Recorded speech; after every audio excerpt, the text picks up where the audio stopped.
On the SAM4s ER-915, we're going to show you how to program the time and date. You're going to take your key and put it on the PGM position, which is program mode. Once you're in program mode, you're going to type in 1300. What that means is it's a flowchart for time and date. That's what SAM4s uses to program the registers. So we're going to go ahead and type in 1300. We're going to hit subtotal, and it's going to take us to the time date program screen. On this screen, you can start programming the time or date. The order doesn't quite matter. We'll start with the time right now. Time is 09:15.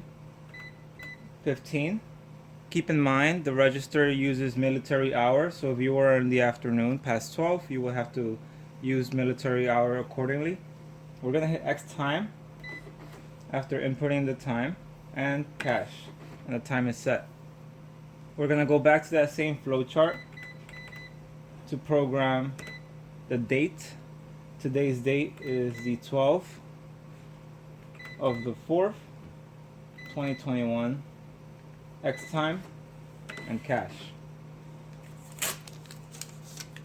Now both the date and time are programmed correctly on your SAM4s ER-915 register.